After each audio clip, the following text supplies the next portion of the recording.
നമസ്കാരം.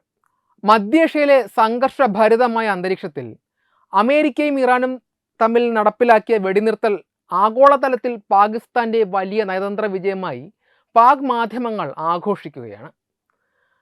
എങ്കിലും സൂക്ഷ്മമായി പരിശോധിക്കുമ്പോൾ ഈ സമാധാന നീക്കം പാകിസ്ഥാനെ സംബന്ധിച്ചിടത്തോളം വലിയ വെല്ലുവിളികളും ദോഷകരമായ വശങ്ങളും ഒളിപ്പിച്ചു വെക്കുന്നുണ്ട്. ഒരു മധ്യസ്ഥൻ എന്ന നിലയിൽ പാകിസ്ഥാൻ നേടിയെടുത്ത ഈ താൽക്കാലിക കീർത്തി വരും ദിവസങ്ങളിൽ ആ രാജ്യം നേരിടാൻ പോകുന്ന വലിയൊരു രാഷ്ട്രീയ ചതുരംഗക്കളിയുടെ തുടക്കം മാത്രമാണ്. സമാധാനം നിലനിർത്തുവാൻ സാധിക്കാതെ വന്നാൽ അത് പാകിസ്ഥാന്റെ വിദേശ നയത്തെയും ആഭ്യന്തര സുരക്ഷയെയും സാരമായി ബാധിക്കും. പാകിസ്ഥാനെ സംബന്ധിച്ചിടത്തോളം ഈ വെടിനിർത്തൽ ദോഷകരമായി മാറാൻ സാധ്യതയുള്ള പ്രധാന കാരണം അമേരിക്കയ്ക്കും ഇറാനും ഇടയിൽ അനുഭവപ്പെടുന്ന വിശ്വാസ്യതയുടെ സമ്മർദ്ദമാണ്. വെടിനിർത്തൽ വ്യവസ്ഥകൾ പാലിക്കുന്നതിൽ ഏതെങ്കിലും ഒരു രാജ്യം വീഴ്ച വരുത്തിയാൽ അതിൻ്റെ കുറ്റം മധ്യസ്ഥൻ എന്ന നിലയിൽ പാകിസ്ഥാൻ്റെ മേൽ പതിക്കും. പ്രത്യേകിച്ച് ഡൊണാൾഡ് ട്രംപിനെ പോലെയുള്ള ഒരു നേതാവ് അമേരിക്കൻ പക്ഷത്തുള്ളപ്പോൾ ചർച്ചകൾ പരാജയപ്പെട്ടാൽ അത് പാകിസ്ഥാനെതിരെയുള്ള കടുത്ത നടപടികൾക്ക് കാരണമായേക്കാം. അമേരിക്കയുമായുള്ള ബന്ധം മെച്ചപ്പെടുത്തുവാൻ വർഷങ്ങളായി പാകിസ്ഥാൻ നടത്തുന്ന ശ്രമങ്ങൾ ഇതോടെ തകരുവാൻ സാധ്യതയുണ്ട്. മറുവശത്ത് ഇറാന്റെ താൽപ്പര്യങ്ങൾ സംരക്ഷിക്കപ്പെട്ടില്ലെങ്കിൽ പാകിസ്ഥാൻ അമേരിക്കയുടെ പക്ഷാപാതിയാണെന്ന ആരോപണം ഇറാൻ ഉന്നയിക്കാം. ഇത് പാകിസ്ഥാന്റെ പടിഞ്ഞാറൻ അതിർത്തിയിൽ കൂടുതൽ സംഘർഷങ്ങൾക്കും അസ്ഥിരതയ്ക്കും വഴിതെളിക്കും. സാമ്പത്തികമായും ഈ വെടിനിർത്തൽ പാകിസ്ഥാന് വെല്ലുവിളികൾ ഉയർത്തുന്നുണ്ട്. വെടിനിർത്തൽ പ്രഖ്യാപിച്ചതോടെ ആഗോള വിപണിയിൽ എണ്ണവില താൽക്കാലികമായി കുറഞ്ഞുവെങ്കിലും ഹോർമൂസ് കടലിടുക്ക് വഴിയുള്ള ഗതാഗതം പൂർണ്ണമായും പുനഃസ്ഥാപിക്കുന്നതുവരെ പാകിസ്ഥാന്റെ ഊർജ്ജ പ്രതിസന്ധിക്ക് ശാശ്വതമായ പരിഹാരം ഉണ്ടാകില്ല. വെടിനിർത്തൽ പരാജയപ്പെട്ടാൽ ഇന്ധനവില വീണ്ടും കുതിച്ചു കയറുകയും അത് പാകിസ്ഥാന്റെ തകർന്നടിഞ്ഞ സമ്പദ് വ്യവസ്ഥയെ കൂടുതൽ പടുകുഴിയിലേക്ക് നയിക്കുകയും ചെയ്യും. കൂടാതെ ചർച്ചകൾ പരാജയപ്പെട്ടാൽ ഇറാനിൽ വീണ്ടും യുദ്ധം പൊട്ടിപ്പുറപ്പെടുന്നത് പാകിസ്ഥാനിലേക്ക് അഭയാർത്ഥികളുടെ വലിയൊരു പ്രവാഹത്തിന് കാരണമാകും. അഫ്ഗാൻ അതിർത്തിയിൽ ഇതിനകം തന്നെ പ്രതിസന്ധികൾ നേരിടുന്ന പാകിസ്ഥാന് മറ്റൊരു അഭയാർത്ഥി പ്രവാഹം താങ്ങാൻ ശേഷിയില്ല. ഏറ്റവും പ്രധാനപ്പെട്ട വെല്ലുവിളി ആഭ്യന്തര രാഷ്ട്രീയത്തിലാണ്. പാകിസ്ഥാനിലെ വലിയൊരു വിഭാഗം ജനങ്ങൾ ഇറാനോട് അനുഭാവം പുലർത്തുന്നവരാണ്. ചർച്ചകളുടെ ഭാഗമായി അമേരിക്കയ്ക്ക് അനുകൂലമായ എന്തെങ്കിലും തീരുമാനങ്ങൾ പാകിസ്ഥാന് എടുക്കേണ്ടി വന്നാൽ അത് രാജ്യത്തിനകത്ത് വലിയ ജനരോഷത്തിന് കാരണമാകും. സൈന്യവും സർക്കാരും അമേരിക്കയുടെ താളത്തിന് തുള്ളുന്നു എന്ന ആഖ്യാനം തീവ്രവാദ സംഘടനകൾക്കും പ്രതിപക്ഷത്തിനും ആയുധമാക്കാം. ഇത് പാകിസ്ഥാനിൽ ആഭ്യന്തര കലാപങ്ങൾക്കും സമാധാന അന്തരീക്ഷം തകർക്കുവാനും ഇടയാക്കും. ചുരുക്കത്തിൽ ഈ വെടിനിർത്തൽ വിജയിപ്പിക്കുക എന്നത് പാകിസ്ഥാനെ സംബന്ധിച്ചിടത്തോളം ഒരു കത്തിയുടെ മുന്നിലൂടെ നടക്കുന്നത് പോലെ ദുഷ്കരമായ ഒന്നാണ്. ഒരു ചെറിയ പിഴവ് പോലും രാജ്യത്തിൻ്റെ നയതന്ത്ര പദവിക്കും സുരക്ഷയ്ക്കും വലിയ ആഘാതമേൽപ്പിക്കും. ഇറാനിൽ താമസിക്കുന്ന ഇന്ത്യൻ പൗരന്മാരോട് എത്രയും വേഗം രാജ്യം വിടണമെന്നും അവിടേക്കുള്ള യാത്രകൾ ഒഴിവാക്കണമെന്നും ഇന്ത്യൻ വിദേശകാര്യ മന്ത്രാലയം നൽകിയിട്ടുള്ള കർശന നിർദ്ദേശം ഇറാനിലെ സമാധാനം ശാശ്വതമല്ല എന്ന സൂചനയാണ് നൽകുന്നത്. സാധാരണഗതിയിൽ ഒരു രാജ്യം തങ്ങളുടെ പൗരന്മാരോട് മറ്റൊരു രാജ്യം വിടാൻ ആവശ്യപ്പെടുന്നത് അവിടെ അത്യന്തം അപകടകരമായ സാഹചര്യങ്ങൾ നിലനിൽക്കുമ്പോഴോ അല്ലെങ്കിൽ ഒരു വലിയ സൈനിക നീക്കം തൊട്ടടുത്തെത്തി എന്ന് തോന്നുമ്പോഴോ ആണ്. അമേരിക്കയും ഇറാനും തമ്മിൽ നിലവിൽ പ്രഖ്യാപിക്കപ്പെട്ടിട്ടുള്ള വെടിനിർത്തൽ അതീവ ദുർബലമാണെന്നും ഏത് നിമിഷവും യുദ്ധത്തിൻ്റെ കാർമേഘങ്ങൾ വീണ്ടും ഉരുണ്ടുകൂടാമെന്നുമുള്ള കൃത്യമായ സൂചനയാണ് ഇന്ത്യയുടെ ഈ നടപടി നൽകുന്നത്. സമാധാന ചർച്ചകൾ നടക്കുന്നുണ്ടെന്ന് പുറമേ തോന്നുമ്പോഴും തിരശ്ശീലയ്ക്ക് പിന്നിൽ യുദ്ധത്തിനുള്ള ഒരുക്കങ്ങൾ നടക്കുന്നുണ്ടോ എന്ന സംശയം ഇതോടെ ശക്തമായിരിക്കുകയാണ്. ഇന്ത്യയെ പോലെ ഇറാനുമായി അടുത്ത നയതന്ത്ര ബന്ധം പുലർത്തുന്ന ഒരു രാജ്യം ഇത്തരമൊരു ട്രാവൽ അഡ്വൈസറി പുറപ്പെടുവിക്കുന്നത് കേവലം മുൻകരുതൽ എന്നതിലുപരി വരാനിരിക്കുന്ന വലിയൊരു പ്രത്യാഘാതത്തിൻ്റെ മുന്നറിയിപ്പായിട്ട് വേണം കാണാൻ. ഇറാനിലെ തന്ത്രപ്രധാനമായ കേന്ദ്രങ്ങളെ ലക്ഷ്യമാക്കി വൻതോതിലുള്ള വ്യോമാക്രമണങ്ങളോ സൈനിക നീക്കങ്ങളോ ഉണ്ടാകുവാൻ സാധ്യതയുണ്ടെന്ന് ഇന്ത്യൻ രഹസ്യാന്വേഷണ ഏജൻസികൾക്ക് വിവരം ലഭിച്ചിട്ടുണ്ടായിരിക്കാം. അമേരിക്കയും ഇസ്രയേലും ഉൾപ്പെടുന്ന സഖ്യം ഇറാനെതിരെ കൂടുതൽ ശക്തമായ നടപടികളിലേക്ക് നീങ്ങാനുള്ള സാധ്യതയും തള്ളിക്കളയാൻ സാധിക്കില്ല. വെടിനിർത്തൽ കാലയളവിൽ ചർച്ചകൾ പരാജയപ്പെട്ടാൽ അത് കൂടുതൽ ഭീകരമായ യുദ്ധത്തിലേക്ക് നയിക്കുമെന്ന യാഥാർത്ഥ്യം ഇന്ത്യ മുൻകൂട്ടി കാണുന്നു. ഇത്തരമൊരു സാഹചര്യത്തിൽ ഇന്ത്യൻ പൗരന്മാരുടെ സുരക്ഷ ഉറപ്പാക്കുക എന്നത് സർക്കാരിൻ്റെ പ്രഥമ പരിഗണനയാണ്. മേഖലയിലെ മാറുന്ന ഭൗമരാഷ്ട്രീയ സാഹചര്യങ്ങളും ഇന്ത്യയുടെ ഈ നീക്കത്തിന് പിന്നിലുണ്ട്. ഇറാനിലെ രാഷ്ട്രീയ അസ്ഥിരതയും ആഭ്യന്തര കലാപങ്ങളും വിദേശ പൗരന്മാർക്ക് വലിയ ഭീഷണിയാണ് ഉയർത്തുന്നത്. യുദ്ധമുണ്ടായാൽ വിമാനത്താവളങ്ങൾ അടച്ചിടുകയും ഗതാഗത സംവിധാനങ്ങൾ തകരുകയും ചെയ്യുന്നത് പൗരന്മാരെ തിരിച്ചെത്തിക്കുന്നതിന് തടസ്സമാകും. യുക്രൈൻ റഷ്യ യുദ്ധസമയത്തും സുഡാൻ പ്രതിസന്ധി ഘട്ടത്തിലും ഇന്ത്യ നടത്തിയ രക്ഷാപ്രവർത്തനങ്ങളുടെ അനുഭവ പാഠങ്ങൾ ഉൾക്കൊണ്ടാണ് മുൻകൂട്ടി പൗരന്മാരെ മാറ്റുവാൻ ശ്രമിക്കുന്നത്. ഇത് കേവലം ഒരു മുന്നറിയിപ്പ് മാത്രമല്ല, മറിച്ച് മധ്യേഷ്യയിൽ സമാധാനം പുനഃസ്ഥാപിക്കാനുള്ള ശ്രമങ്ങൾ പരാജയപ്പെടുകയാണെങ്കിൽ നേരിടേണ്ടി വരുന്ന ഭയാനകമായ യുദ്ധ സാഹചര്യത്തിൻ്റെ വ്യക്തമായ അടയാളം കൂടിയാണ്. ഒപ്പം പാകിസ്ഥാൻ നടത്തുന്ന സമാധാന ശ്രമങ്ങൾ വലിയ പ്രതിസന്ധിയിലാണെന്നതിൻ്റെ ശക്തമായ സൂചനയായി തന്നെ കാണേണ്ടതുമുണ്ട്. ഒരു വശത്ത് പാകിസ്ഥാൻ പ്രധാനമന്ത്രി ഷെഹ്ബാസ് ഷെരീഫും ഫീൽഡ് മാർഷൽ അസീം മുനീറും മധ്യസ്ഥ ചർച്ചകളുമായി മുന്നോട്ട് പോകുമ്പോൾ, മറുവശത്ത് ഇന്ത്യ പോലൊരു രാജ്യം തങ്ങളുടെ പൗരന്മാരെ ഒഴിപ്പിക്കുന്നത് മേഖലയിലെ സമാധാനം അത്യന്തം ദുർബലമാണെന്നതിന് അടിവരയിടുന്നതാണ്.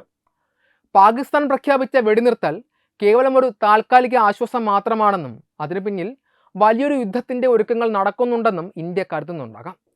കൂടാതെ പാകിസ്ഥാൻ ഒരു മധ്യസ്ഥനായി വന്നത് അമേരിക്കയുടെയും ഇറാൻ്റെയും താൽപ്പര്യങ്ങൾ സംരക്ഷിക്കാനാണെങ്കിലും രണ്ട് രാജ്യങ്ങളും ഒരുപോലെ തൃപ്തിപ്പെടുത്തുന്ന ഒരു ധാരണയിൽ എത്തുക എന്നത് പ്രായോഗികമായി പ്രയാസകരമാണ്. സമാധാന ചർച്ചകൾ പരാജയപ്പെട്ടാൽ അത് പാകിസ്ഥാൻ്റെ നയതന്ത്ര പരാജയമായി മാറുമെന്നത് മാത്രമല്ല, മേഖലയിൽ ഭീകരമായ ഒരു യുദ്ധത്തിന് തുടക്കം കുറിക്കുകയും ചെയ്യും. ഈ അപകട സാധ്യത മുന്നിൽ കണ്ടാണ് ഇന്ത്യ മുൻകൂട്ടി തയ്യാറെടുപ്പുകൾ നടത്തുന്നത്. പാകിസ്ഥാൻ്റെ സമാധാന നീക്കങ്ങളിൽ ഇന്ത്യക്ക് പൂർണ്ണ വിശ്വാസമില്ല എന്നതും മേഖലയിലെ യഥാർത്ഥ സാഹചര്യം പുറത്തു വരുന്നതിനേക്കാൾ ഭയാനകമാണ് എന്നതും ഈ ഒഴിപ്പിക്കൽ നിർദ്ദേശത്തിലൂടെ വ്യക്തമാകുന്നു.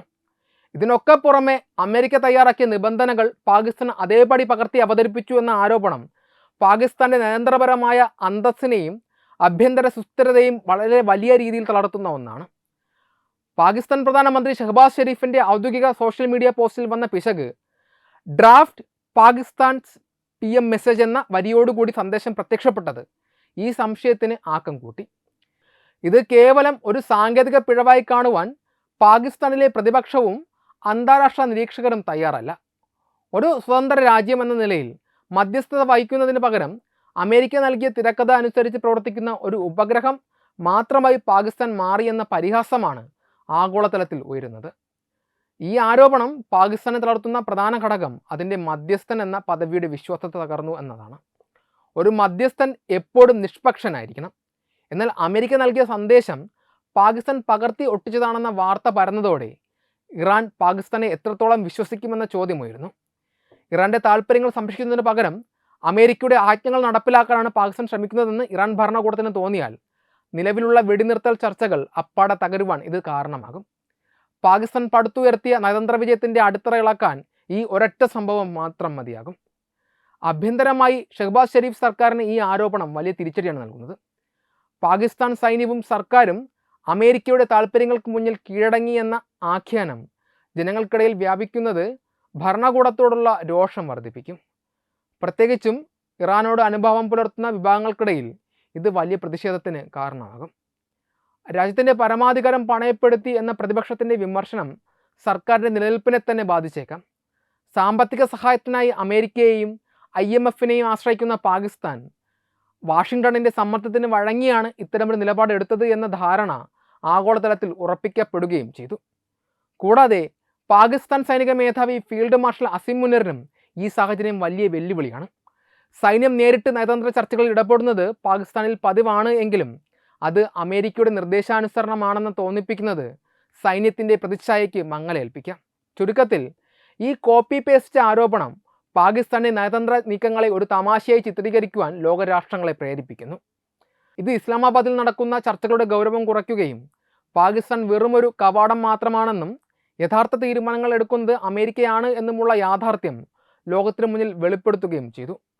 പാകിസ്ഥാൻ ഈ വിഷയത്തിൽ നേടുന്ന മറ്റൊരു പ്രശ്നം ഷിയ ഭൂരിപക്ഷമുള്ള ഇറാനിലെ സംഘർഷങ്ങളും അവിടെ നടക്കുന്ന വെടിനിർത്തൽ നീക്കങ്ങളും സുന്നി ഭൂരിപക്ഷ രാജ്യമായ പാകിസ്ഥാനിൽ ആഭ്യന്തര ലഹളകൾക്ക് കാരണമാകുമോ എന്നത് ഗൗരവകരമായ ഒരു ചോദ്യമാണ്.